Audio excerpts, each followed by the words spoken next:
Lorsque le vétéran James Donovan a perdu son chien de service, Apollo, tout le monde a cru qu'il s'agissait d'un tragique accident. Un simple dérapage, une bavure sans importance. Mais ce que James allait découvrir, c'est que la mort de son compagnon n'avait rien d'un hasard. Derrière ce drame se cachait un secret d'État si dangereux qu'il allait ébranler les fondations mêmes de la justice américaine. Des fichiers classés, des programmes militaires interdits et un nom que personne n'aurait jamais dû prononcer. Ce qui avait commencé comme une enquête personnelle allait bientôt devenir une guerre contre un système tout entier.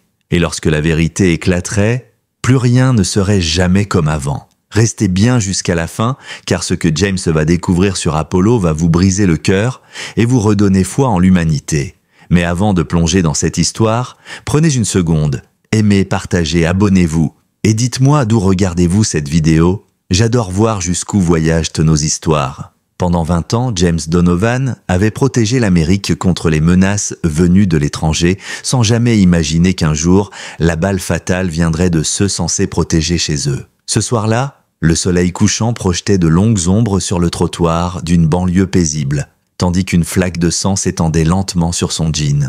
Mais ce n'était pas le sien, c'était celui d'Apollo. Le berger allemand haletait, le poitrail soulevé par des respirations faibles et saccadées. Ses yeux sombres restaient fixés sur le visage de son maître, même alors que la vie s'enfuyait déjà. Autour d'eux, les voisins s'étaient rassemblés, silencieux, horrifiés, smartphones levés comme des témoins impuissants. 2 officiers, armes encore dégainées, se tenaient à distance. La radio crachota un message indistinct. « Ce chien l'attaquait ?» lança l'officier Moore d'une voix tendue, mais son regard trahissait le doute lorsqu'il vit le vétéran décoré serrer l'animal mourant dans ses bras. Les mains de James, d'ordinaire si fermes malgré des années de feu et d'embuscade, tremblaient contre le pelage d'Apollo. « Il a sauvé 12 Marines à Kandahar », murmura-t-il d'une voix rauque presque brisée. « Et il m'a sauvé chaque jour depuis. » Il n'avait aucune idée de l'homme contre qui il venait de déclarer la guerre. Quelques heures plus tôt, le soleil de Scottsdale cognait sans pitié sur les façades beiges du quartier de Saguaro Ridge.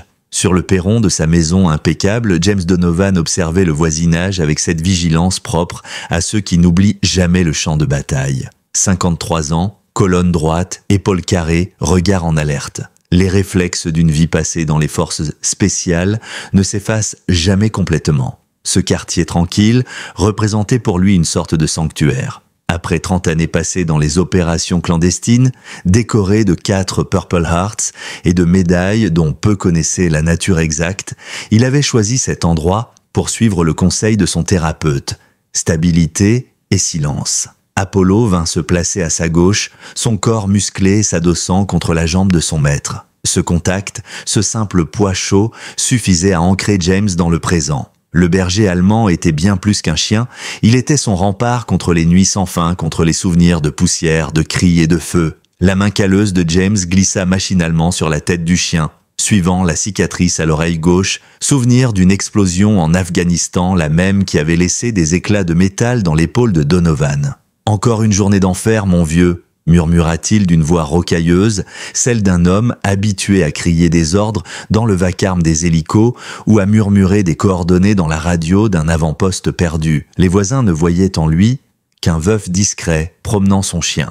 Seul Apollo connaissait le vrai James Donovan, celui qui se réveillait encore en sursaut à 2 heures du matin, celui qui peinait parfois à quitter sa chambre quand les souvenirs revenaient trop forts. Le chien, entraîné à détecter les signes d'anxiété avant même que James ne les ressente, savait exactement comment réagir. Presser son poids contre la poitrine de son maître, le ramener à la réalité, lécher son visage quand le monde intérieur se fissurait. 8 ans qu'ils formaient un duo indissociable, depuis qu'Apollo lui avait été assigné comme chien de soutien post-traumatique après sa 3e mission. Leur lien avait été immédiat, total, et depuis la mort de Catherine, la femme de James, l'hiver précédent, Apollo était devenu sa seule famille. De l'autre côté de la rue, Madame Eleanor Wright, sa voisine octogénaire, leva la main depuis son jardin. « Vous êtes en forme aujourd'hui, James, et ton soldat à 4 pattes veille toujours, on dirait. » Son mari, vétéran du Vietnam, n'était jamais revenu de la guerre, et depuis 3 ans, elle avait pris James sous son aile avec un mélange d'affection maternelle et de fermeté bienveillante. James lui adressa un sourire discret. « Je fais ce que je peux, Eleanor, mais Dieu sait qu'il a du boulot pour me tenir à carreau. » Ils entamèrent leur première marche de la journée, la première d'un rituel réglé comme une montre, 3 promenades quotidiennes, toujours aux mêmes heures, la discipline du soldat transférée à la vie civile. Alors qu'il longeait les allées impeccables, Apollo se raidit légèrement. Un instinct ancien. Un véhicule de patrouille venait d'entrer dans le quartier pour la 3e fois de la matinée. James posa sa main sur la tête du chien, un geste appris depuis des années. « Calme, doucement mon grand. Ce n'est pas notre combat. » S'il avait su à quel point il se trompait, ce soir-là, vers 19h30, le soleil teintait la rue d'une lumière dorée tandis que James bouclait le harnais d'Apollo pour leur dernière sortie de la journée. Chaque geste faisait partie d'un rituel précis, la laisse ajustée à la même longueur, le commandement murmuré avec cette même autorité calme. En avant, soldat. Apollo redressa les oreilles, attentif, et marcha à son rythme, parfaitement calé sur celui de son maître. Ils avançaient ainsi depuis des années, unis par un code invisible forgé entre les montagnes d'Afghanistan et les trottoirs de l'Arizona. James avait choisi cette heure précisément. Le calme du soir, peu de passants, peu de stimuli. Une paix fragile, pourtant ce soir-là, quelque chose sonnait faux. Son instinct, affûté par 3 décennies de survie, lui soufflait que quelque chose n'allait pas. Le premier signe, ce fut le gyrophare éteint d'une voiture de patrouille, avançant lentement sur Saguaro Lane. James sentit Apollo se tendre avant même de la voir. Le véhicule ralentit à leur hauteur puis s'arrêta. La vitre descendit. « Bonsoir !» lança l'officier d'une voix faussement courtoise. Lunettes miroirs, mâchoire serrée. James avait déjà entendu ce ton, celui des gardes de checkpoint en Irak, ceux qui voulaient provoquer. « Vous habitez dans le coin ?» demanda l'officier. James s'arrêta, se plaçant instinctivement entre le chien et les 2 hommes. « Oui, monsieur. 3 ans maintenant. Numéro 2, 1487, juste là-bas. » Sa réponse était polie, concise. L'officier, badge, Mitchell, échangea un regard avec son coéquipier. Un jeune aux épaules raides, visiblement nouveau, Bradley indiquait son nom. « Nous avons eu des signalements d'activité suspecte dans le secteur », déclara Mitchell en s'approchant d'un pas trop assuré. James sentit cette vieille tension froide lui grimper le long de la colonne vertébrale, la même qu'avant les embuscades. Promenade du soir avec mon chien d'assistance, comme tous les jours, à la même heure. Le regard de Mitchell glissa vers Apollo, figé, attentif. « C'est un chien militaire, ça, non ? L'une de ses races d'attaque ? Berger allemand, ancien chien de service militaire, aujourd'hui chien d'assistance certifié. Entièrement enregistré, » répondit James, la voix égale. Apollo, pourtant immobile, perçut la montée d'adrénaline de son maître et se rapprocha d'un demi-pas. Bradley, derrière, paraissait nerveux. Sa main se posa près de son holster sans y penser. « On a reçu des plaintes pour comportement agressif d'un chien dans le quartier » dit Mitchell, menton levé. James fronça les sourcils. C'était un mensonge. Ses voisins adoraient Apollo. « Mon chien n'a jamais eu le moindre incident. Il est mieux dressé que la plupart des gens. » Mitchell franchit alors cette distance invisible, ce cercle de sécurité que James avait appris à défendre au centimètre près, dans les zones hostiles. « Je vais devoir voir vos papiers, monsieur. » James leva lentement les mains, cherchant son portefeuille. Apollo émit un léger gémissement, un son à peine perceptible. Leur signal d'alerte.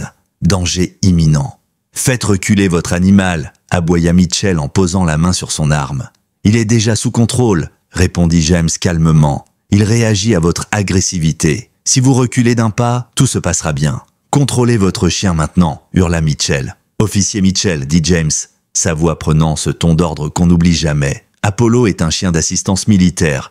Il a servi ce pays plus que beaucoup d'hommes. Vous franchissez la ligne. » Mais Mitchell ne l'écoutait plus. Sa main s'était déjà crispée sur son arme. Apollo, fidèle à son instinct de protection, émit un grondement sourd. Pas un mouvement de menace, juste un avertissement. Le coup partit, sec, brutal. Le monde bascula. Le coup de feu résonna dans la nuit comme une déchirure. Le bruit rebondit contre les murs beiges des maisons, se mêlant aux cris étouffés des voisins. Apollo s'effondra, son corps puissant se tordant dans un spasme bref avant de s'immobiliser. Un gémissement lui échappa, si faible qu'on aurait cru le vent. James tomba à genoux, ses mains déjà plaquées sur la blessure qui saignait abondamment. Du sang chaud coulait entre ses doigts, s'infiltrant dans les fissures du trottoir. « Non, non, reste avec moi, mon garçon !» murmura-t-il, la voix brisée. Mitchell tenait encore son arme pointée sur eux, le canon fumant. « Ce chien attaquait !» lança-t-il, comme s'il essayait de se convaincre lui-même. Bradley, son jeune coéquipier, était figé, pâle comme la craie. Chef, il n'a pas attaqué. Mais Mitchell ne l'écoutait plus. Il parlait dans sa radio d'une voix mécanique, animal agressif neutralisé, un individu en garde à vue. James ne l'entendait qu'à moitié. Tout son monde se réduisait au souffle d'Apollo, qui devenait de plus en plus irrégulier. Ses doigts tremblaient en appuyant sur la plaie, essayant d'arrêter l'hémorragie. « Tiens bon, soldat, tiens bon !» Le regard du chien chercha le sien, confiant, fidèle, jusqu'au bout. « Il y a une clinique vétérinaire à 3 kilomètres, dit James la voix rauque. « Laissez-moi l'y emmener. Monsieur, éloignez-vous de l'animal, ordonna Mitchell, arme toujours braquée. Vous ne comprenez pas. Il est en train de mourir. Vous êtes en état d'arrestation pour comportement menaçant et pour n'avoir pas contrôlé un animal dangereux.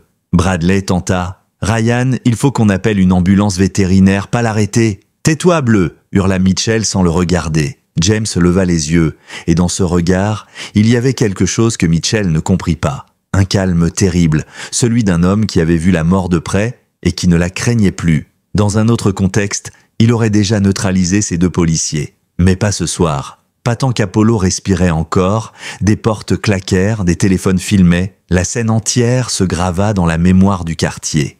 James serra Apollo contre lui, murmurant des mots que seul le chien pouvait comprendre. « Je suis là, mon garçon. Tiens le coup, on a survécu à pire. » Mais Apollo cessa soudain de résister. Sa poitrine cessa de se soulever. Un silence tomba, si lourd qu'il écrasa tout le reste. On lui passa les menottes. Il ne résista pas. Les voisins regardaient, certains pleuraient, d'autres criaient aux policiers. Madame Wright traversa la rue, son tablier de jardin noué autour de la taille, les mains tremblantes. Elle s'agenouilla à côté du chien alors qu'on poussait James dans la voiture de patrouille. Son vieux visage était inondé de larmes, mais ses gestes étaient précis, presque chirurgicaux. Elle pressa le tissu contre la plaie d'Apollo, répétant « Tiens bon, mon grand, tiens bon », comme une prière. Depuis l'arrière du véhicule, James vit la scène à travers la vitre. Son chien, étendu sur le trottoir, son collier taché de rouge. Madame Wright, agenouillée, le tenant comme s'il était son propre fils. Et Mitchell, la mâchoire crispée, parlant dans sa radio comme s'il venait d'éteindre une simple menace. Ce soir-là, ils n'avaient pas seulement tué un chien. Ils avaient abattu le dernier rempart entre James Donovan et les ténèbres qu'il avait réussi à contenir pendant tant d'années. Il passa les 4 heures suivantes enfermé dans une salle d'interrogatoire glaciale, les poignets encore marqués par les menottes, les mains couvertes du sang séché d'Apollo. Le néon au plafond bourdonnait, crissant comme pour lui rappeler qu'il était toujours en vie. Pas un mot, pas une explication, pas une nouvelle. Puis la porte s'ouvrit. Un sergent d'allure administrative entra, le regard fuyant. « Monsieur Donovan, vous êtes libre de partir. Aucune charge ne sera retenue. » James ne bougea pas. « Où est mon chien ?» demanda-t-il calmement. Le sergent détourna les yeux. « Je n'ai pas cette information. » James se redressa lentement. Alors trouvez quelqu'un qui l'a. Quelques minutes plus tard, une jeune policière entra. Elle semblait nerveuse, compatissante. « Monsieur Donovan, je suis l'agent Reyes. Votre voisine a emmené votre chien à la clinique vétérinaire de McDowell. Ils ont tout tenté, mais il n'a pas survécu. Le monde ne s'effondra pas. » Il se vida simplement de tout son sens. James resta immobile, le regard fixé sur un point invisible. Puis lentement, quelque chose changea dans ses yeux. Pas une explosion de rage. Non, quelque chose de bien plus froid. Le retour d'un instinct enfoui, celui d'un soldat qui passe en mode mission. « Qui a autorisé le tir ?» demanda-t-il. « Ce sera examiné dans le rapport officiel », répondit Reyes mal à l'aise. « Qui ?» Elle hésita. « Officier Ryan Mitchell. » Mais selon le rapport préliminaire, l'animal était agressif. James inclina la tête, ses traits figés. « Merci, agent Reyes. » Il se leva sans un mot de plus. À la réception, il récupéra ses effets personnels. De l'autre côté de la salle, le jeune officier Bradley le fixait avec des yeux pleins de remords. Leur regard se croisa, juste une seconde, mais c'était suffisant. James sut que ce garçon savait la vérité et qu'un jour, il parlerait. Il quitta les postes peu après minuit. La rue de son quartier était plongée dans le silence. Les rubans jaunes de la police flottaient encore au vent. Le béton portait toujours la marque sombre du sang d'Apollo. Madame Wright sortit de sa maison dès qu'elle l'aperçut. « Oh James, je suis désolé, j'ai fait tout ce que j'ai pu. Je l'ai emmené moi-même à la clinique. » Sa voix se brisa. James hocha lentement la tête. « Merci, Eleanor. » « Je ne pouvais pas le laisser là-bas. Je l'ai ramené ici. Il est derrière, sous le grand mesquite, celui où il aimait se coucher. J'espère que ça te va. » Il sentit quelque chose se fissurer en lui. Il posa une main tremblante sur l'épaule de la vieille femme. « C'est parfait. Merci. » Elle leva les yeux vers lui, et dans son regard, il y avait plus de lucidité que dans n'importe quel discours. Ils ne savent pas à qui ils ont eu affaire, n'est-ce pas? Il esquissa un sourire triste. « Non, pas encore. James, écoute-moi. Je t'ai vu ce soir. Ce regard-là, c'est le même que mon mari avait quand il est revenu du Vietnam. Ne laisse pas la vengeance te détruire. Elle te dévorera vivant. » Il la raccompagna chez elle, silencieux, avant de rentrer. Sa maison, d'ordinaire calme, lui sembla étrangement vide. Pas de griffes sur le parquet, pas de souffle régulier dans le coin du salon, juste le bourdonnement lointain du réfrigérateur et le poids immense du silence. Dans la cuisine, le bol d'Apollo était encore plein. Les pilules pour ses douleurs articulaires, bien rangées sur l'étagère, tout était à sa place, sauf lui. James resta planté là, puis finit par se diriger vers son bureau. Il ouvrit le tiroir du bas et en sortit un téléphone satellite, un modèle que l'armée n'avait jamais officiellement restitué. Il le tenait depuis des années sans savoir pourquoi. Il composa un numéro qu'il connaissait par cœur. Une voix endormie répondit à l'autre bout. « Il est 3 heures du matin, j'espère que c'est bon. Sarah, c'est James Donovan. » Un silence, puis « Mon Dieu, James, ça fait 3 ans. Qu'est-ce qui se passe? J'ai besoin de ton aide, légalement. » Qu'est-ce qui s'est passé? Ils ont tué Apollo. Un long silence, puis la voix de Sarah reprit, ferme, contrôlée. J'arrive au lever du soleil et ne fais rien avant que j'arrive. Tu m'entends? Rien. Quand il raccrocha, le monde entier semblait réduit à un seul point de douleur. James sortit dans son jardin. Sous la lueur argentée de la lune, le monticule de terre fraîche brillait faiblement. Sur le dessus, quelqu'un avait posé le collier d'Apollo, ses médailles encore accrochées.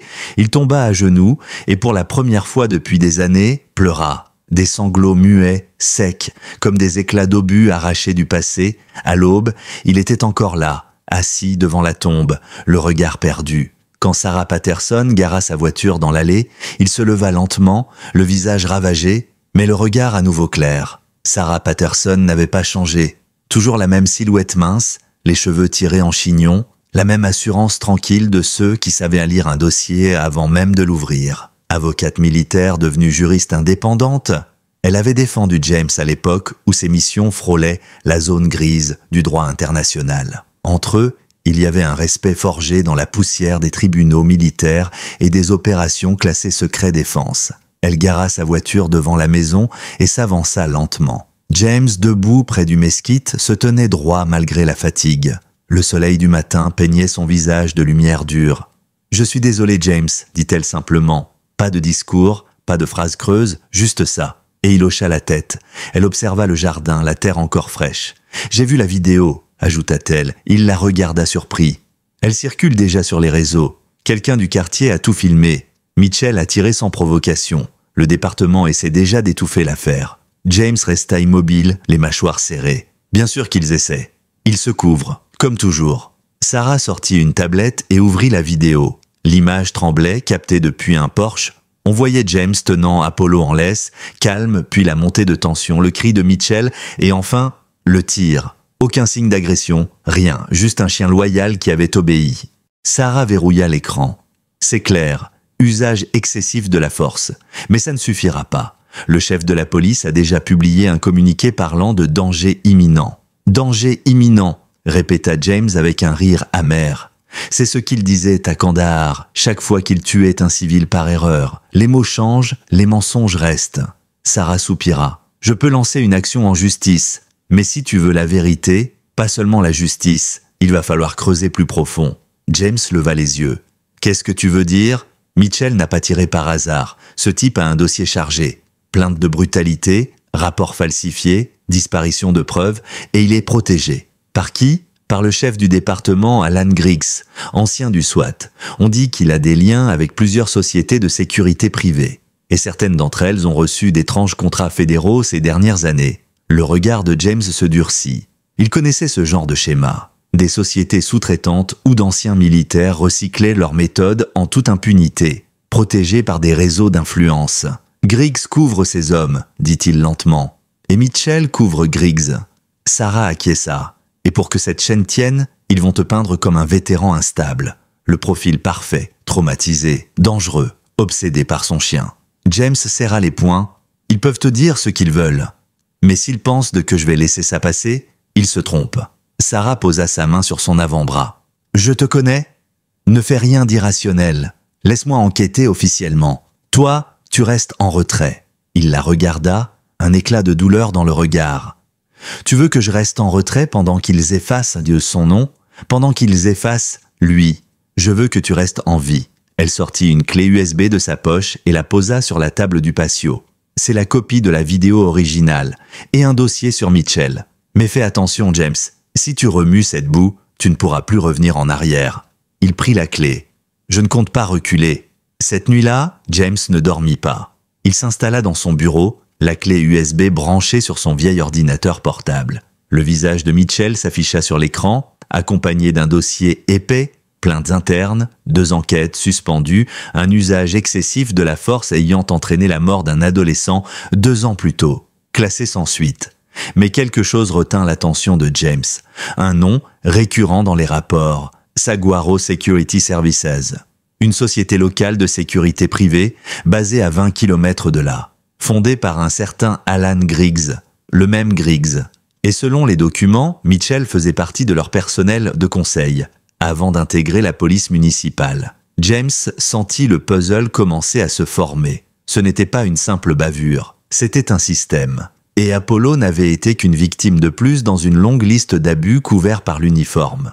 Il prit une gorgée de café noir et appela un ancien contact. Samir Ghost Alaoui, spécialiste du renseignement électronique, un ancien opérateur qu'il avait rencontré en Irak. Le genre de type qui pouvait pirater la NSA juste pour prouver qu'il en était capable. « Donovan, ça faisait un bail mon frère. Tu veux que je te dise que t'es fou ou que je t'aide ? J'ai besoin que tu me trouves tout ce que tu peux sur une société appelée Saguaro Security Services et sur un certain Alan Griggs.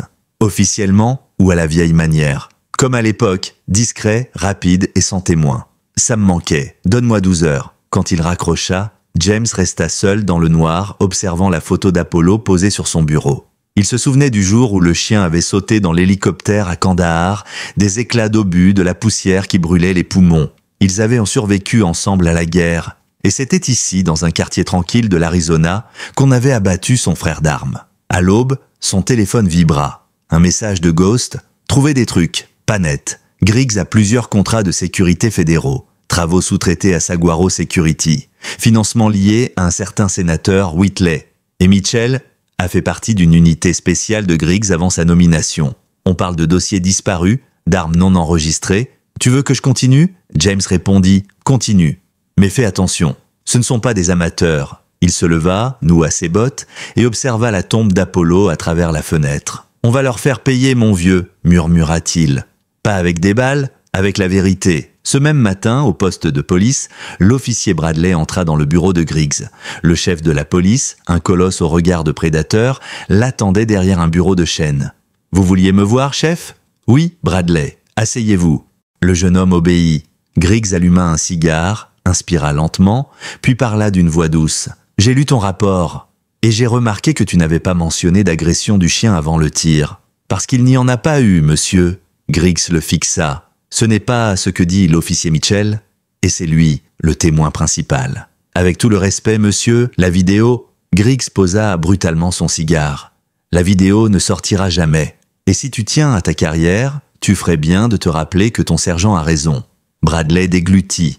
Vous me demandez de mentir? Je te demande de protéger ton unité. Quand le jeune policier sortit du bureau, il tremblait. Il savait que ce qu'il venait de vivre n'était qu'un avertissement.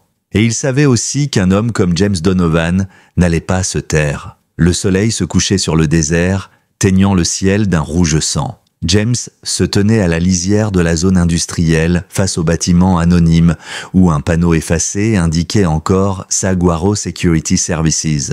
Derrière les vitres teintées, on devinait les ombres des hommes qui entraient et sortaient, silhouettes musclées, attitudes nerveuses, des ex-flics, des anciens militaires. Le genre de type qu'il avait côtoyé toute sa vie et qu'il savait reconnaître à leur démarche. Il était revenu sur le terrain. Le vétéran fatigué avait laissé place à l'opérateur. Même ses gestes avaient changé. Calculés, précis, silencieux. Il portait un jean, un sweat à capuche, un sac à dos contenant un drone miniature et un appareil photothermique. Rien de spectaculaire. juste l'équipement d'un homme qui savait comment disparaître à la vue de tous.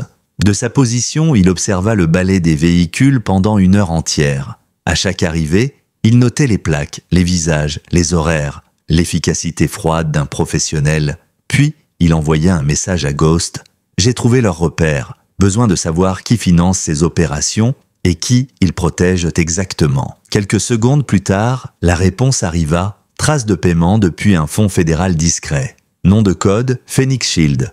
Officiellement, programme de réinsertion pour vétérans. En réalité, couverture pour un réseau de sous-traitants armés. Griggs tire les ficelles. James sentit un mélange de colère et de lucidité glaciale monter en lui. Ces types se faisaient passer pour des protecteurs de la nation, alors qu'ils utilisaient leur badge pour couvrir des opérations illégales, détourner des fonds et faire taire ceux qui posaient trop de questions. Apollo n'avait pas été une victime accidentelle. Il avait été abattu parce que James s'était trop rapproché, sans le savoir, d'un système qu'il voulait invisible. Il activa son drone qui s'éleva dans le ciel du crépuscule comme une libellule mécanique. L'écran afficha des images infrarouges du bâtiment, 4 gardes armés, 2 véhicules blindés et au sous-sol une pièce isolée avec forte signature thermique, probablement des serveurs. Exactement ce qu'il espérait trouver. Il envoya la séquence à Ghost. « Tu crois que tu peux t'introduire dans leur serveur depuis ici ?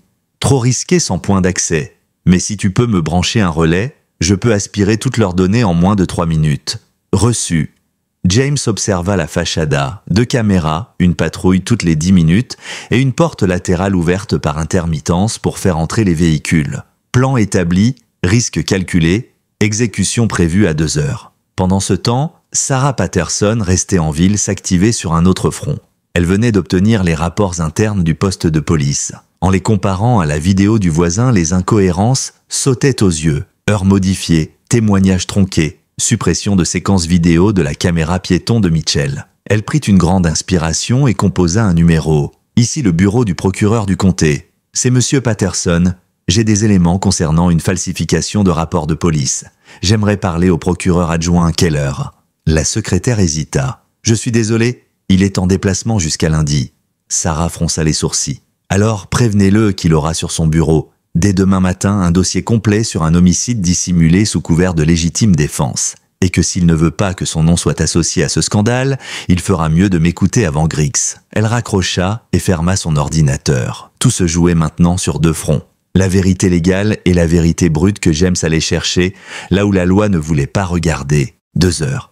Silence total. Le désert respirait lentement, comme s'il attendait. James se glissa entre 2 bâtiments longeant les murs dans l'ombre. Le bruit de ses pas se confondait avec le vent. Arrivé à la porte latérale, il attendit que le garde s'éloigne, puis inséra une lame dans la serrure. Un vieux réflexe appris dans les unités clandestines. En 10 secondes, le cliquetis discret annonça la victoire. À l'intérieur, l'air sentait l'huile et la poussière. Il avança sans bruit, suivant le plan mémorisé. Au fond du couloir, un escalier menait au sous-sol. Il descendit, lampe infrarouge fixée au poignet. La salle des serveurs était là, protégée par un système de verrouillage numérique. James sortit un petit module USB bricolé par Ghost, le connecta à la prise d'accès et attendit. Sur son oreillette, la voix de Ghost grésilla. « Signal reçu, donné en extraction, donne-moi 3 minutes, pas une de plus. » James surveillait le couloir, immobile. Chaque seconde semblait durer une éternité. Puis au loin, un bruit, une porte qui claque, des pas. Il éteignit la lampe, se colla contre le mur, 2 silhouettes approchaient, discutant à voix basse. « Griggs veut le rapport pour demain, on doit nettoyer les fichiers avant qu'il sorte. Tu crois que ce type Donovan va lâcher l'affaire ? C'est un vieux militaire, il va se fatiguer. Et si ce n'est pas le cas, on s'en chargera comme des autres. » James sentit son sang se glacer. Les autres, combien ? Combien d'innocents avaient disparu sous leur nettoyage? Les hommes passèrent devant lui sans le voir. Ghost murmura « Téléchargement complet, déconnexion ». James retira le module, effaça toute trace et ressortit aussi silencieusement qu'il était venu. Quand il atteignit sa voiture, la lune était haute. Il démarra sans un mot, le regard fixé sur la route. Une fois chez lui, il connecta le module à son ordinateur. Les fichiers s'ouvrirent en cascade. Contrats secrets, transferts bancaires, communications internes. Et surtout, une série de vidéos, des enregistrements de caméras de patrouille, classés confidentiels. Sur plusieurs d'entre eux, le même schéma. Arrestations violentes, suspects abattus, rapport falsifié, et au centre de chaque dossier, Griggs. Il appela Sarah. « Tu dois venir. J'ai quelque chose que le monde doit voir. » Elle arriva avant l'aube. James lui montra les documents. Elle resta silencieuse de longues minutes, puis dit « C'est suffisant pour faire exploser tout le département. Mais si tu publies ça toi-même, ils te feront passer pour un terroriste. Alors on le fait ensemble, légalement.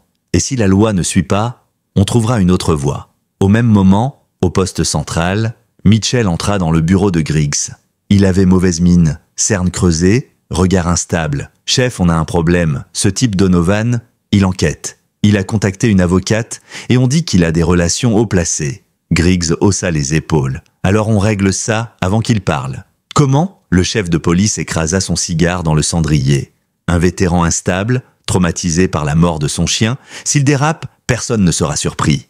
Mitchell pâlit. « Vous parlez d'un accident regrettable, rien de plus. » Mitchell comprit à cet instant qu'il était allé trop loin et qu'il n'était plus qu'un pion.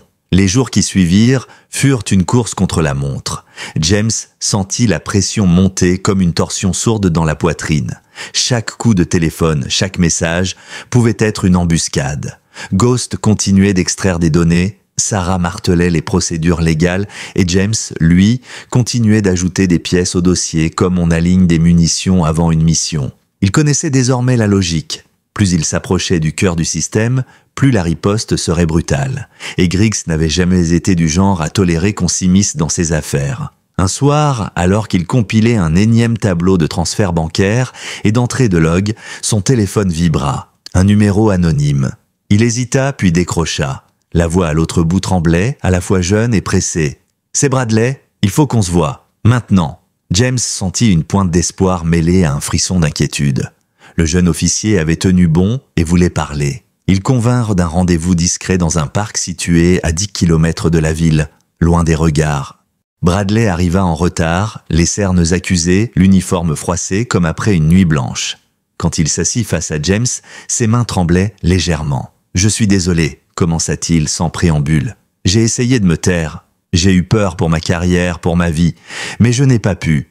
Ils m'ont menacé. Griggs m'a dit de fermer ma gueule ou de me retrouver sans soutien en intervention. Mitchell m'a dit que si je parlais, je ne reverrais jamais la lumière du jour. » James ne réagit pas immédiatement. Il laissa le jeune homme vider sa conscience. Bradley raconta comment il avait vu des preuves supprimées, comment on lui avait demandé d'écrire un rapport conforme à la version officielle, comment, la nuit du drame, il avait voulu empêcher la décharge de l'arme. « J'ai essayé de le retenir, avoua-t-il. Je l'ai supplié. Il m'a dit « Tu veux devenir un martyr ?» Ses yeux s'emplirent d'eau. « Je n'ai pas été assez fort. » James sentit la colère monter. Mais ce fut une autre émotion qui prit d'abord le dessus, la reconnaissance. Sans Bradley, il n'aurait jamais pu recouper certains détails. Il pose une main ferme sur l'épaule du jeune homme. « Tu as fait ce qui était le mieux à ce moment-là pour survivre. Ce qui compte maintenant, c'est que tu sois avec nous. On va te protéger. » Bradley glissa alors une enveloppe sous la main de James. À l'intérieur, une série de photos prises en cachette par le jeune policier. Mitchell entrant à des heures indues dans des bâtiments abandonnés, des reçus de café signés par des hommes liés au réseau et surtout une photo prise furtivement d'un téléphone posé sur une table où l'on distinguait une correspondance entre Griggs et un conseiller du sénateur Whitley. « Whitley finance la couverture », murmura Bradley. « C'est par son budget caché que passent les fonds. Il y a des allocations pour programmes de transition qui n'existent que sur papier. » Cette révélation fit l'effet d'un coup de tonnerre. Un sénateur impliqué changeait l'échelle du problème. Cela expliquait la solidité des protections autour de Griggs et pourquoi certaines procédures judiciaires restèrent bloquées. Sarah fronça les sourcils lorsqu'on lui montra les documents. Si c'est vrai, on ne peut pas simplement déposer une plainte locale. Il faut fédéraliser l'affaire. Le bureau fédéral doit s'en emparer. Ils n'eurent guère le temps de respirer. 2 jours après cette réunion, des signes d'agitation apparurent. Des hommes, en civil, firent le tour du quartier de James, des véhicules non identifiés stationnèrent près de la maison de Bradley, et une rumeur courut, un dossier compromettant circulait, prêt à être publié pour décrédibiliser toute démarche venant de James. Quelqu'un essayait d'inverser la charge, faire de la victime un instigateur dangereux. Le piège classique. Sarah réagit vite. Elle fit avertir le procureur adjoint Keller, et par un canal discret, contacta un vieil ami au bureau fédéral. Elle savait que pour obtenir une ouverture d'enquête fédérale, il fallait plus qu'un buzz médiatique. Il fallait du tangible, une preuve irréfutable. Bradley, désormais clairement menacé, formula une demande que James n'avait pas envisagée. « Ils vont venir me chercher, je le sens. Si ça arrive, je veux que tu fasses quelque chose. » James répondit sans hésiter. « Si ça tourne mal, tu me préviens avec le code, et si je ne réponds pas, je viendrai quand même. » La nuit où le filet se referma, tout se précipita. Mitchell, sous l'emprise de la panique et persuadé qu'il fallait faire taire les témoins, décida de frapper directement. Il mit en place une opération de terrain prétextant une intervention sur un trafic. Bradley fut isolé, prétexte et ordre se succédèrent. Une mise en scène fut montée pour le faire passer pour un traître. Puis, sous la menace, il fut conduit dans une maison sur Cottonwood Drive, une de ses propriétés utilisées sporadiquement par le réseau comme point de transit, et enfermé au sous-sol, menotté et bâillonné. Mitchell, vicieux dans son arrogance, pensait que la peur suffirait à obtenir la coopération souhaitée. Bradley parvint néanmoins à glisser un message en utilisant un vieux geste appris en formation, un petit papier roulé dans sa chaussure contenant un numéro de téléphone et un mot codé. Il réussit à le faire descendre derrière la porte du sous-sol lorsque les hommes le secouèrent pour vérifier. Le message arriva à Sarah qui le transmit à James en urgence. Le cœur de James se serra mais il n'hésita pas. « Ils ont un homme en otage, dit-il froidement. Envoie Ghost me localiser le périmètre. Harrington, si tu peux joindre quelqu'un au fédéral, fais-le tout de suite. » L'opération de sauvetage fut l'un de ces moments où la vie ressemble à un film dont on sait pourtant qu'il pourrait mal tourner. James revêtit l'équipement minimal, bottes silencieuses, gants, sa vieille ceinture de survie. Ghost établit un relais pour brouiller quelques caméras et fournir un accès distant au système de sécurité. Sarah, de son côté, coordonna des ressources légales pour assurer que, si quelque chose tournait mal, ils auraient au moins la couverture juridique pour avancer. Bradley, attaché à une chaise, entendit des pas, des grognements et la rage contenue de ses bourreaux. Il pensa à James, à Apollo, à tout ce qui avait été perdu. L'idée de mourir étouffé dans une cave l'emplissait d'une colère nouvelle. James pénétra dans la maison par l'arrière comme un fantôme, escaladant une gouttière, se glissant par une fenêtre oubliée. La maison sentait la graisse et la peur. Il trouva le sous-sol après quelques minutes de recherche prudente. La porte était verrouillée, mais les serrures n'effrayaient pas un homme qui avait fait sa carrière à contourner les obstacles. En un instant, il ouvrit la porte. La scène qui s'offrit à lui le fit ressembler à un revenant. Mitchell levé en hauteur comme un marionnettiste, 3 hommes en uniforme corrompu et Bradley attaché, le visage tuméfié mais vivant. « Lâchez-le !» ordonna James d'une voix qui ne laissait pas de place à la discussion. Mitchell ricana et murmura que James n'avait aucune autorité ici, que la ville était à eux. Dans la pièce, l'atmosphère se tendit comme une corde prête à rompre. Puis, comme dans un éclair, la situation bascula. Un bruit sourd retentit à l'étage, une diversion orchestrée par Ghost. 2 silhouettes sortirent des escaliers en courant, et dans la confusion, James se jeta sur Mitchell. Les autres officiers cherchaient leurs armes, mais James fut plus rapide, désarmant l'un, plaquant l'autre au sol. Sarah apparut derrière lui, une arme à la main, visage fermé et yeux d'acier. « Arrêtez maintenant !» lança-t-elle d'un ton sec. Mitchell, furieux, tenta un mouvement vers son arme, mais une décharge éclata. Sarah avait tiré en direction du bras de Mitchell, le blessant et le faisant lâcher son arme. Le temps sembla se figer. L'adrénaline fit place à un silence brisé, seulement par la respiration haletante des hommes. Ce qui suivit fut l'irruption de véhicules non annoncés et de voix qui criaient « FBI ». Harrington et ses agents, prévenus par Sarah et Ghost, étaient arrivés à la hâte, prenant le relais. En quelques minutes, la maison fut bouclée. Les hommes désarmés menottés. Bradley, encore tremblant, fut détaché par James. Ils échangèrent un regard lourd de signification. L'un avait payé sa peur de bonne foi, l'autre avait risqué tout ce qu'il possédait pour sauver un jeune qui avait choisi enfin la bonne voie. Quand l'aube pointa, la nouvelle de l'intervention avait déjà commencé à filtrer. Le filet s'était refermé, mais il restait tant à faire. Des arrestations avaient été opérées, mais les ramifications politiques, les financements occultes, la liste des victimes de ce trafic, tout était encore à démontrer devant un tribunal. Pour James, cependant, le plus important n'était pas la victoire procédurale. Il avait sauvé une vie ce soir-là, et pour lui, cela comptait plus que tous les verdicts futurs. Le soleil se levait sur un désert calme, mais la tempête venait à peine de commencer. Au lendemain de l'opération, les médias avaient explosé. En quelques heures, les chaînes nationales reprenaient en boucle les images de la maison encerclée, des agents fédéraux sortant des hommes menottés, des véhicules blindés portant les logos du FBI et du département de la justice. Le nom Saguaro Security Services s'affichait désormais sur toutes les lèvres, symbole d'un scandale qui dépassait largement les frontières de l'Arizona. Dans sa cuisine, James fixait l'écran de télévision sans vraiment le voir. Son visage était fermé, ses traits tirés, les cernes accentuées par des nuits sans sommeil. Sarah entra sans frapper, un dossier sous le bras. « On y est, James ?» Le bureau vient d'ouvrir une enquête fédérale officielle. Griggs, Mitchell et 2 autres officiers sont en détention provisoire. Le sénateur Whitley a été convoqué pour un interrogatoire préliminaire. James ne répondit pas immédiatement. Il continuait de regarder les images, les flashs, les reporters hurlant leurs questions, les commentaires outrés. « Ce que tu vois là, » dit Sarah doucement, « c'est la vérité qui sort enfin au grand jour. » Il hocha la tête lentement. « La vérité, oui, mais à quel prix ?» Elle s'approcha, posa le dossier sur la table. « Ce prix, Apollo l'a payé pour tous ceux qu'ils ont fait taire avant lui. Pour chaque vétéran, chaque victime de leur système. Il faut aller jusqu'au bout, James. » Il ouvrit le dossier. À l'intérieur, les relevés bancaires falsifiés, les courriels entre Griggs et les sociétés écrans, les preuves de contrats gonflés par des fonds fédéraux et surtout, un fichier vidéo que Ghost avait décodé pendant la nuit. Sarah lança la lecture. L'écran montrait une salle de réunion. Griggs, Mitchell et 2 hommes en costume, visiblement des conseillers politiques. « Il faut que ce type disparaisse », disait Griggs. « Donovan ? Oui. Son dossier militaire, son chien, tout ça, c'est parfait, on le fera passer pour un instable, un vétéran en crise post-traumatique. Ça se vendra tout seul. » Un des hommes, en costume, ricana. « Les gens adorent les héros brisés, tant qu'ils restent sous contrôle. » James serra les poings. Chaque mot résonnait comme une trahison. Ils avaient tout planifié, même la mort d'Apollo.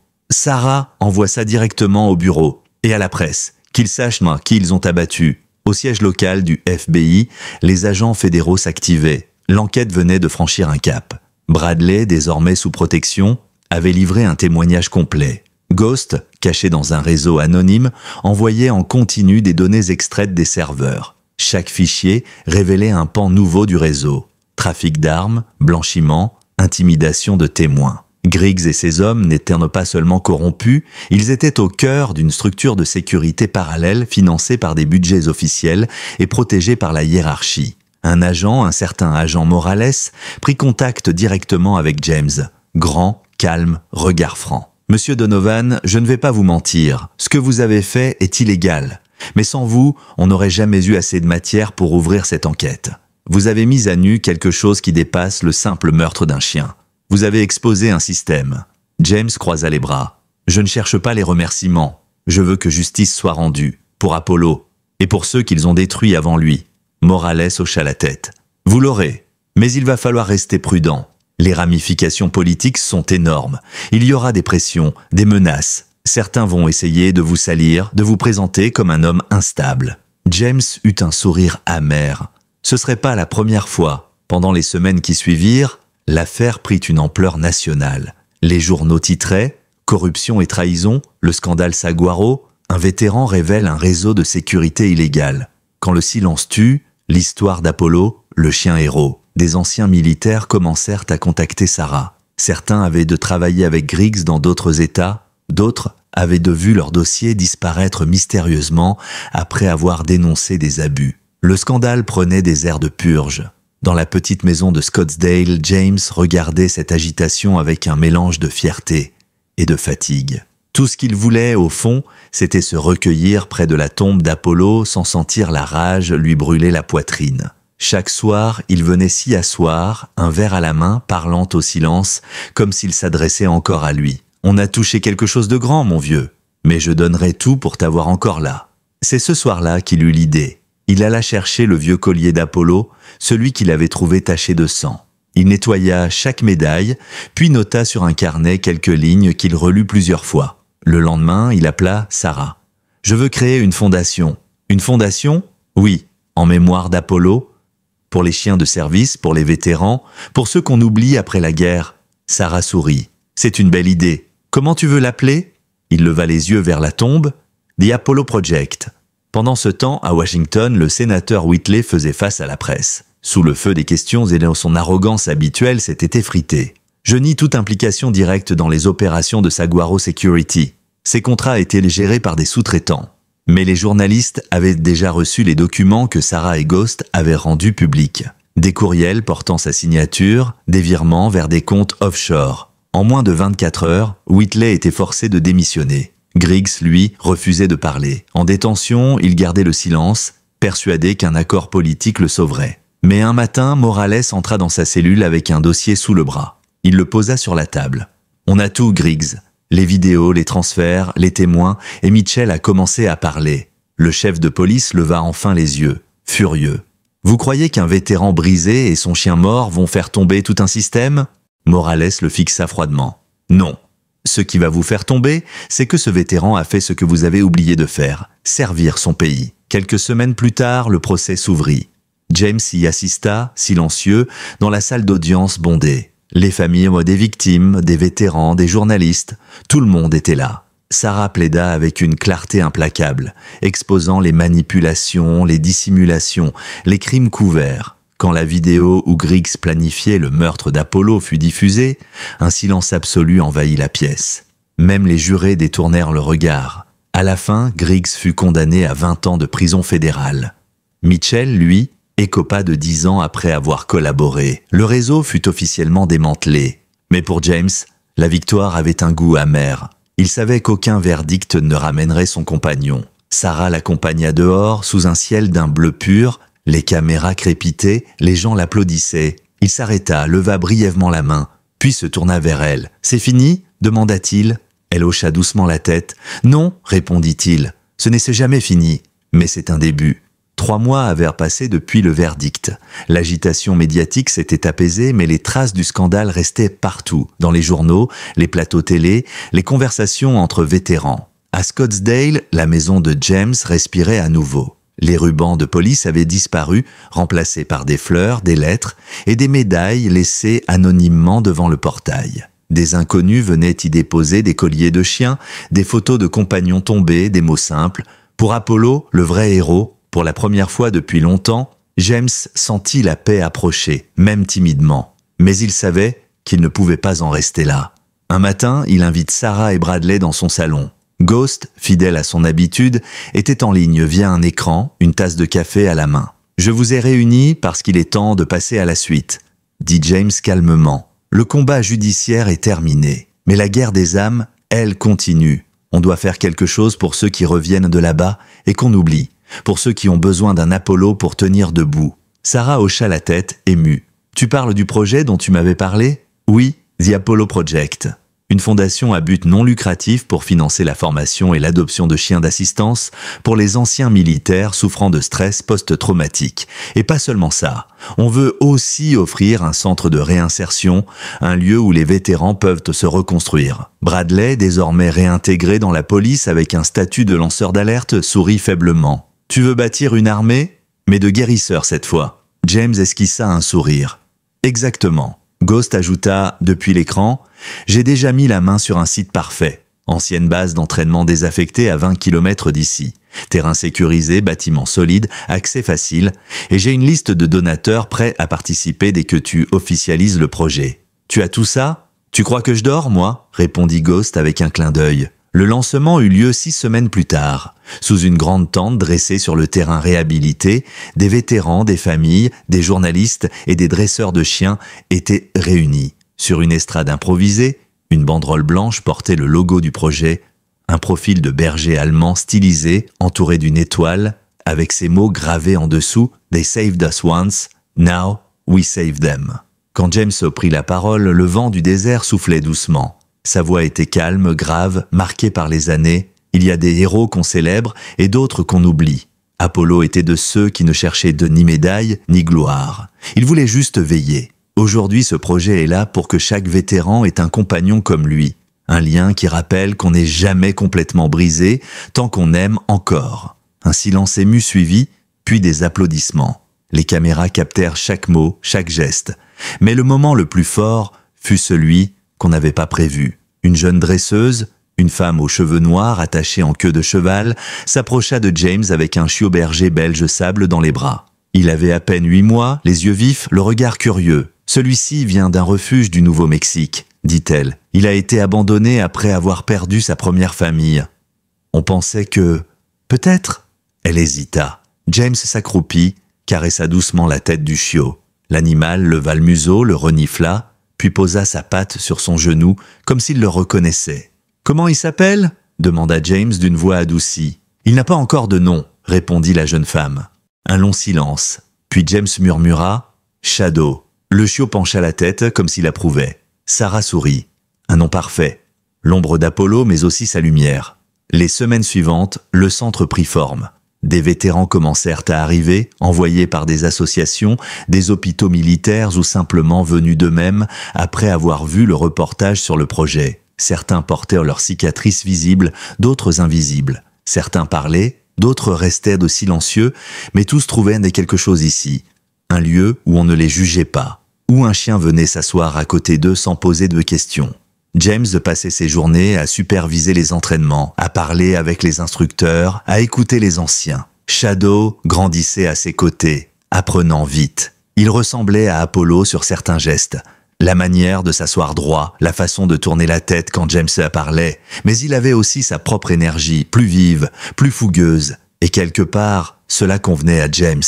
Il ne voulait pas remplacer Apollo. Il voulait honorer ce qu'il avait représenté. Un soir, alors que le soleil se couchait sur le centre, James s'assit sur un banc, Shadow couché à ses pieds. Sarah le rejoignit, un café à la main. « Tu te rends compte de ce que tu as créé ?» dit-elle doucement. Il haussa les épaules. « Je voulais juste empêcher d'autres de tomber. Tu as fait bien plus que ça. Tu as redonné un sens à des gens qui n'en avaient plus.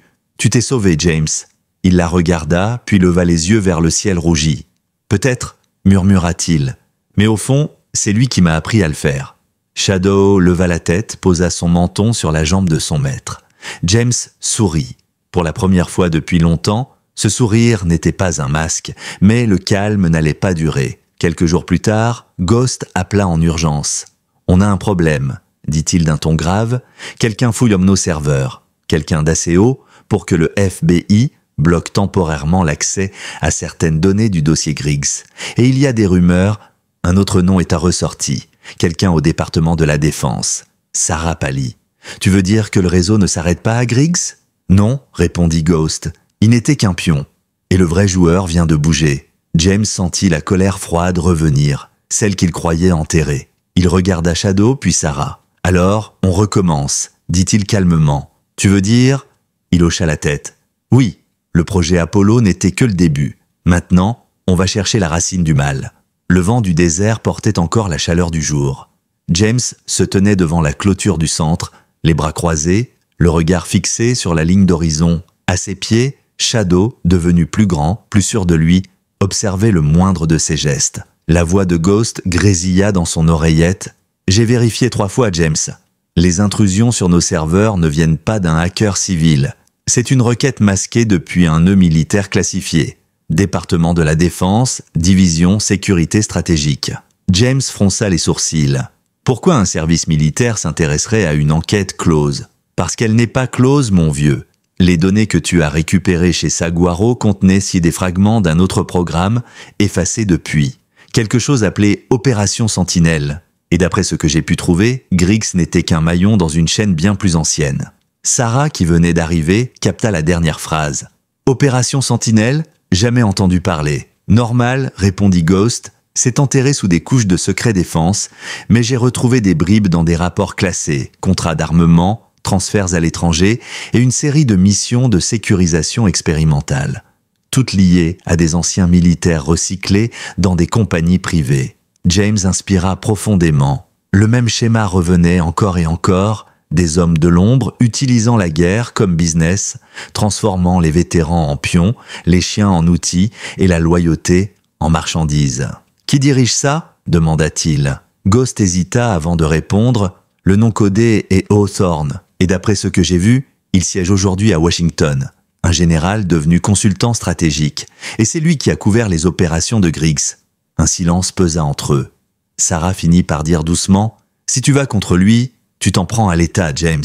Ce n'est plus une croisade personnelle, c'est une guerre contre la machine. James la fixa, impassible. La machine a tué mon frère d'armes, et si elle recommence, je ne resterai pas assis. La nuit suivante, il reprit les réflexes d'autrefois. L'opérateur dormait toujours dans un coin de son âme, attendant d'être réveillé. Dans la lumière pâle du bureau, il étala les documents sur la table. Les relevés, les cartes, les fichiers cryptés. Shadow était couché à ses pieds, immobile, comme s'il sentait que quelque chose se préparait. Chaque fil de l'affaire Sentinelle menait à une société écran, Hawthorne Consulting Group installée à Washington DC, façade impeccable de conseils en sécurité. Mais derrière, Ghost avait trouvé les traces de livraison d'armes illégales, d'expérimentation de chiens de combat modifiés et de contrats d'entraînement paramilitaires menés hors juridiction. Sarah entra sans frapper. « Tu comptes faire quoi, James ?» Il leva les yeux calmes. « Ce que j'ai toujours fait. Trouver la vérité. Et si personne ne veut l'entendre, la montrer au monde. Tu vas aller là-bas ? Oui. » Elle soupira. Tu ne peux pas y aller seul. Si tu tombes, tout ce qu'on a construit meurt avec toi. Il sourit légèrement. Je ne serai pas seul. Son regard glissa vers Shadow qui leva les oreilles. Washington.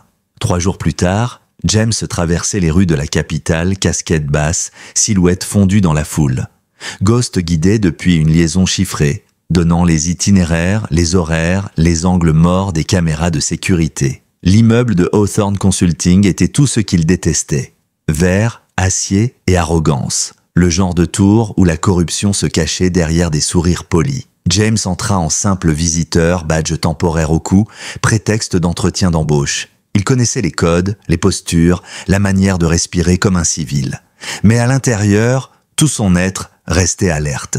Il identifia rapidement la salle serveur. Étage inférieur, accès restreint. Exactement comme chez Saguaro. « J'ai besoin d'une diversion, Ghost ?» « Reçu.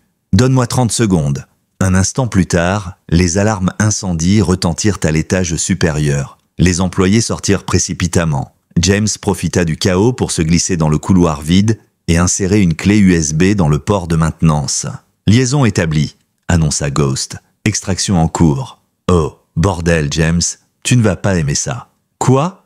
Ces fichiers contiennent des rapports de tests sur des programmes canins de guerre, sélection génétique, implants, conditionnement comportemental. Et écoute bien, certains documents portent sur la mention Unité K9, projet Phoenix Apollo, faisait partie de ce programme. James sentit le sol se dérober sous lui. Apollo, manipulé avant même de devenir son partenaire ? Tu veux dire qu'ils l'ont utilisé ? Oui, et pas seulement lui. D'après les logs, plusieurs chiens de combat ont été réassignés à des vétérans pour des études d'adaptation post-traumatique. C'était un test. Vous étiez les cobayes. La colère monta en lui comme une vague brûlante. Ils avaient en fait de son lien avec Apollo une expérience. Ils avaient surveillé sa douleur, mesuré sa guérison, exploité son amour pour la science militaire. Il serre les poings. Télécharge tout et fais une copie hors ligne. Déjà en cours, mais bouge-toi, James. T'as du monde qui arrive.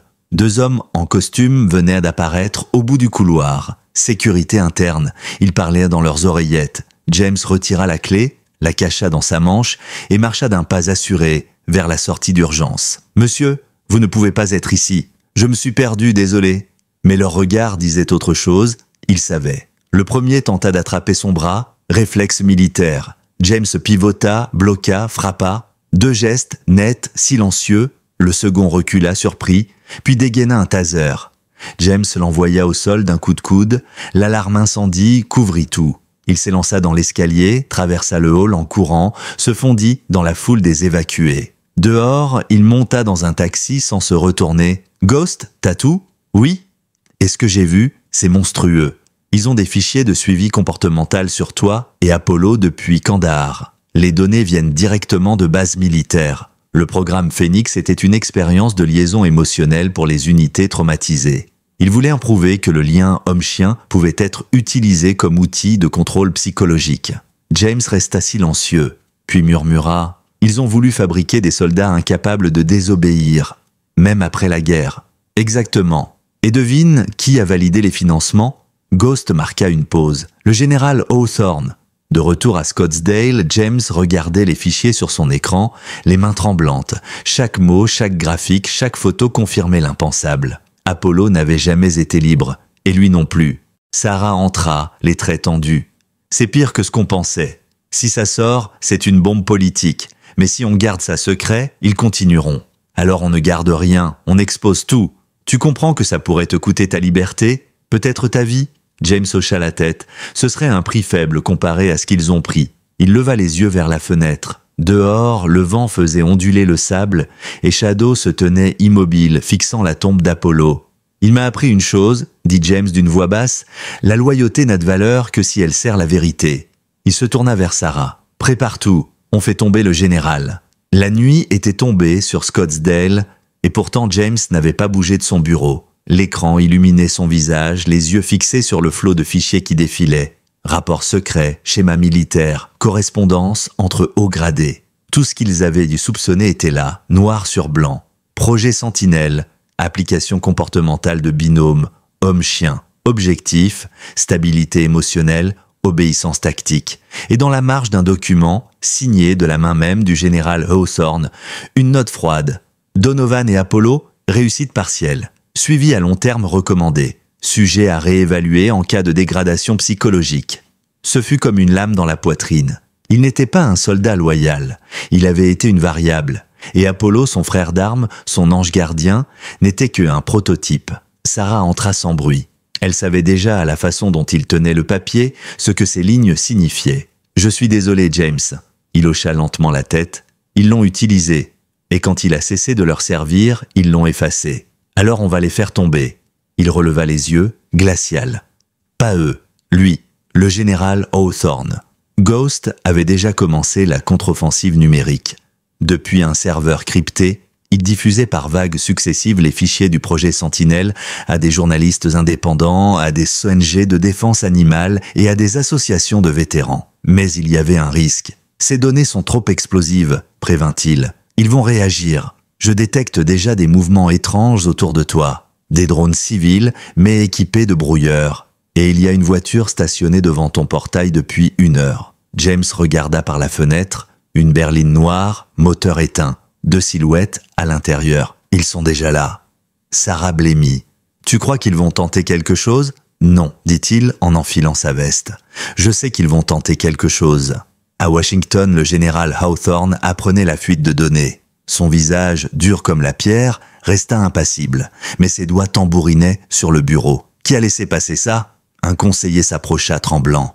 Nous pensons que la brèche vient d'un ex-agent connu sous le pseudonyme Ghost, travaillant avec James Donovan. Les fichiers circulent déjà sur les réseaux cryptés. D'ici demain, ils seront publics. Hawthorne se leva lentement. Alors, ce Donovan vient de signer son arrêt de mort. Cette nuit-là, le désert autour du projet Apollo devint un champ de tension électrique. Les étoiles semblaient retenir leur souffle. Shadow, couché près de la porte, redressa soudain les oreilles et grogna. James éteignit les lumières, se leva sans un mot, attrapa son arme verrouillée dans le coffre. « Sarah, reste à l'abri. James, tu ne peux pas? Je dois. » 2 véhicules approchaient lentement. Pas de gyrophare, pas de plaque visible. Ghost, à travers l'oreillette, murmura « 3 signatures thermiques à gauche, 2 à droite. Ce sont des pros, ex-militaires. Hawthorne les a envoyés. » James se posta derrière le pilier du Porsche, Shadow accroupi à ses côtés. Le chien ne bougeait pas, muscles tendus, regard fixé sur l'obscurité. « Souviens-toi, mon grand, on n'attaque pas, on protège. » L'écho de ses propres mots à Apollo lui revint en mémoire comme un serment ancien. Les hommes sortirent des voitures, silencieux.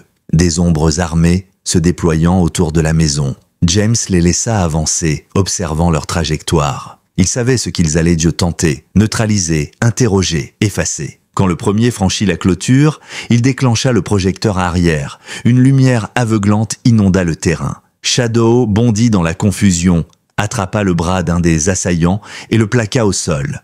James, rapide et précis, désarma un second, puis se mit à couvert. Des coups de feu éclatèrent. Les vitres explosèrent. Sarah cria son nom depuis l'intérieur. Ghost hurlait dans l'oreillette. « James, les renforts sont en route. Tiens bon. » Mais il n'avait pas besoin d'aide. L'instinct reprenait le dessus.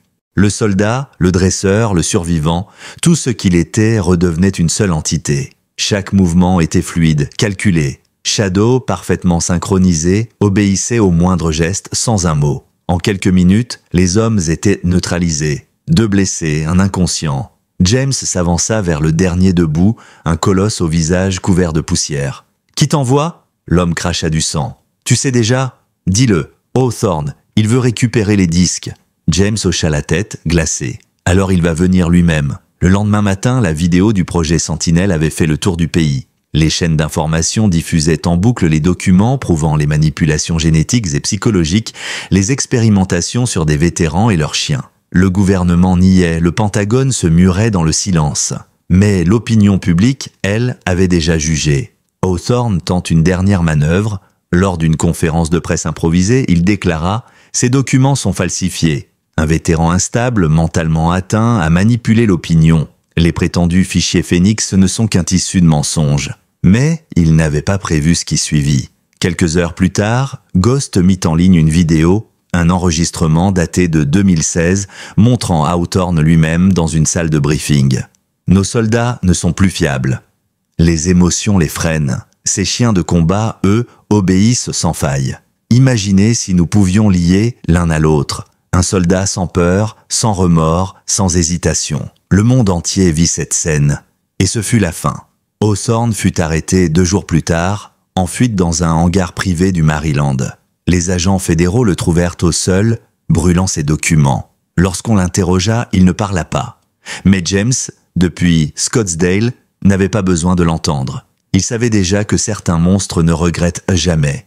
Ils disparaissent simplement dans les ombres qu'ils ont créées. Ce soir-là, le ciel était calme. Le centre Apollo Project accueillait son premier groupe de vétérans officiellement soutenu par l'État. Sarah, souriante, observait James discuter avec eux. Shadow couchait à ses pieds. Un journaliste s'approcha. « Monsieur Donovan, tout le pays parle de vous. Certains disent que vous avez déclenché une révolution silencieuse. Qu'allez-vous faire maintenant ?» James leva les yeux vers le crépuscule. « Je vais continuer à construire, pour ceux qui n'ont pas eu la chance d'avoir un Apollo. » Mais au fond de lui, il savait qu'un jour, d'autres ombres reviendraient. Et quand ce jour viendrait, il serait prêt. Parce que cette fois, il ne se battrait pas seul. Shadow, allongé à ses pieds, leva les yeux. Et dans son regard, James retrouva la même flamme qu'il avait vue, jadis, chez Apollo. La promesse silencieuse d'un combat juste. 5 ans avaient passé. Le désert avait repris ses teintes d'or et de cuivre. Les bâtiments du projet Apollo s'étaient multipliés. Ce qui n'était autrefois qu'un hangar isolé était devenu un sanctuaire. Des vétérans y arrivaient chaque mois, venus des 4 coins du pays. Certains boitaient, d'autres portaient des cicatrices invisibles. Tous repartaient d'y échanger. Les arbres plantés lors de la première année donnaient enfin de l'ombre, et le vent portait le son familier des aboiements, des rires et du métal qui résonne quand une laisse se décroche pour la première fois. À l'entrée du centre, une plaque de bronze portait une inscription simple « Pour Apollo, pour ceux qu'il a sauvés et ceux qu'il sauvera encore ». James marchait lentement sur le sentier bordé de pierres blanches. Ses cheveux avaient grisonné, sa barbe était plus fournie, mais son regard avait retrouvé cette sérénité rare des hommes qui ont fait la paix avec eux-mêmes. À ses côtés, Shadow, maintenant adulte, le suivait avec la même discipline tranquille qu'Apollo autrefois. Sarah l'attendait sous la pergola du jardin. Elle travaillait toujours avec la fondation, devenue co-directrice depuis 2 ans. Ensemble, ils avaient fait de ce lieu un symbole. « Tu réalises ?» dit-elle en le voyant arriver. « 5 ans. Tu as tenu ta promesse. » Il haussa un sourcil amusé. « J'ai dit que je construirais un endroit où les hommes et les chiens pourraient guérir. Je n'ai jamais dit que ce serait facile. » Elle rit doucement, puis de plus sérieuse. « Tu devrais te reposer un peu. Tu as fait assez. » James secoua la tête. Ce genre de mission ne s'arrête jamais. Tant qu'il y aura des soldats qui rentrent du front sans trouver la paix, tant qu'il y aura des chiens qu'on traite comme des outils, on aura du travail. Son ton n'était ni amer ni glorieux. C'était une vérité tranquille. Plus tard, il rejoignit un petit groupe d'élèves dans le grand enclos. Un vétéran jeune, à peine 30 ans, travaillait avec un berger allemand noir. Ses gestes étaient hésitants. James s'approcha, posa une main sur son épaule. « Tu ne dois pas le diriger avec la peur, » dit-il doucement. « Les chiens sentent ce qu'on cache. Parle-lui avec ton cœur, pas avec ta voix. » Le jeune homme acquiesça, prit une inspiration et murmura un ordre simple. Le chien obéit aussitôt, comme par magie. James esquissa un sourire. « Voilà !» Il n'a pas besoin d'un maître, il a besoin d'un frère. Un murmure passa parmi les vétérans. Beaucoup d'entre eux savaient qui il était, ce qu'il avait traversé. Certains avaient vu les images d'Apollo, les articles, le procès. Mais ici, personne ne l'appelait héros. On l'appelait simplement James. Ce soir-là, alors que le soleil disparaissait derrière les collines, James s'assit près du grand mesquite, à l'endroit exact où reposait Apollo, là où tout avait commencé, là où le sang, un jour, avait touché la terre. Désormais, des fleurs sauvages recouvrirent le sol. Shadow s'allongea doucement contre lui, posant la tête sur sa jambe. James leva les yeux vers le ciel, où la première étoile brillait déjà. « Tu sais, mon vieux, je croyais que la guerre ne finirait jamais, que chaque jour serait un autre combat. Mais tu m'as appris le contraire. Tu m'as appris que la loyauté n'a de sens que si elle sert la paix. » Il resta un moment silencieux. Le vent fit frémir les feuilles du mesquite. « Aujourd'hui, il y a des centaines de chiens comme toi, et des hommes qui apprennent à respirer de nouveau. Tu vois, tu n'as jamais vraiment disparu. Tu t'es juste multiplié. » Shadow gémit doucement, levant les yeux vers lui. James lui gratta le cou. « Et toi, mon garçon, tu es la preuve que même après la perte, on peut aimer encore. » Quelques semaines plus tard, le projet Apollo inaugura un nouveau bâtiment, l'Institut des liens. Un centre de recherche et de formation dédié à l'étude des relations entre l'humain et l'animal dans la guérison post-traumatique. Lors du discours d'ouverture, James refusa les projecteurs. C'est Bradley, désormais instructeur principal, qui prit la parole. Ce lieu est né d'une blessure, d'une injustice.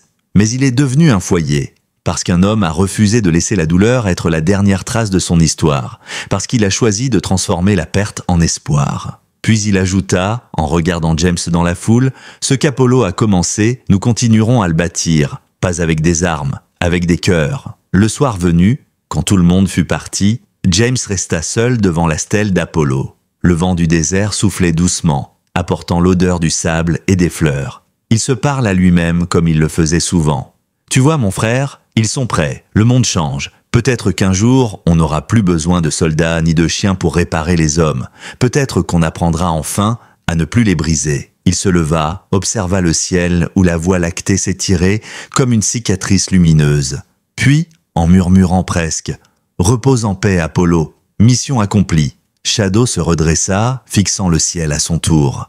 Et à cet instant, James crut voir, dans la clarté des étoiles, la silhouette familière d'un berger allemand courant dans le vent, libre, fier, éternel,